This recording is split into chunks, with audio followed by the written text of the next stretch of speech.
السلام علیکم بھائیو بہنوں، کیا حال چال ہے یارو دوستو؟ چیونٹی کو تو آپ نے گھروں میں ضرور دیکھا ہوگا، لیکن چیونٹی کے بارے میں کچھ ایسے حقائق جو جدید سائنس اور قرآن کہتا ہے شاید کہ آپ کو معلوم نہ ہو۔ تو آئیے جاننے کی کوشش کرتے ہیں۔ چیونٹیوں سے متعلق سورہ نمل کی آیت نمبر 17 اور 18 میں اللہ تعالیٰ کا ارشاد ہے کہ سلیمان نکلے اپنے پورے لشکر کو لے کر، جس میں انسان، جن اور تمام جانور تھے، فوج بندی کیے ہوئے تھے، یہاں تک کہ وہ گزرے وادی نمل سے جو چونٹیوں کی وادی تھی۔ ایک چونٹی نے دوسرے چونٹی سے کہا کہ اے چونٹیوں، اپنے گھروں میں گھس جاؤ، کہیں تمہیں سلیمان اور اس کی فوجی کچل نہ ڈالے اور انہیں خبر بھی نہ ہو۔ اور سلیمان نے جب اس چونٹی کی بات سنی تو مسکرائے اور اپنے لشکر کا رخ موڑ لیا۔ چونٹیاں سلیمان علیہ السلام سے بات بھی کرتی تھی اور سلیمان علیہ السلام ان کی بات کو سمجھتے بھی تھے۔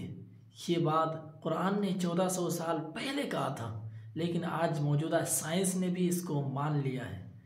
آج کی جدید سائنس مختلف تجربات کرنے کے بعد اس نتیجے پر پہنچی ہے کہ چونٹیاں ایک زبردست معاشی سسٹم میں رہتی ہیں اور اتنے مشکل سسٹم سے بات کرتی ہیں کہ عقل دنگ رہ جاتی ہے۔ سائنس نے بتایا کہ چونٹیاں آواز سے بات نہیں کرتی بلکہ ڈیٹا منتقل کر کے بات کرتی ہیں، اور ان کا طریقہ یہ ہوتا ہے کہ وہ اپنے منہ سے ایک مواد نکالتی ہے اور سامنے والی چونٹی کے منہ پر چھپکا دیتی ہے۔ دوسری چونٹیوں سے سارا پیغام ڈی کوڈ کر کے سمجھ لیتی ہے۔ اس لیے آپ نے اکثر دیکھا ہوگا کہ چونٹیاں چلتے چلتے رک کر دوسری چونٹی کے منہ سے منہ لگا کر آگے چلی جاتی ہے۔ یہ وہ عمل ہوتا ہے جس میں وہ ڈیٹا منتقل کرتی ہے۔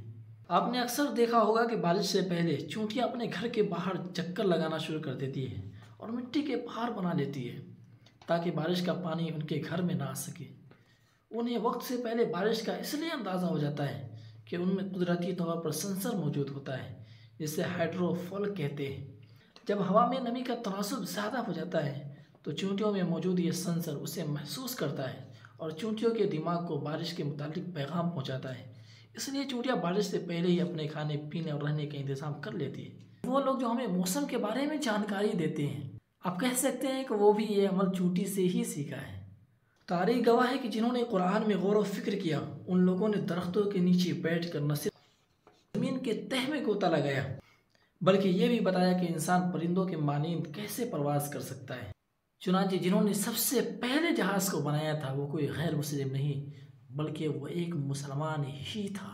خود قرآن کے اندر اللہ تعالیٰ ارشاد فرماتا ہے کہ زمین کے اندر عقل والوں کے لیے بڑی نشانیاں ہیں۔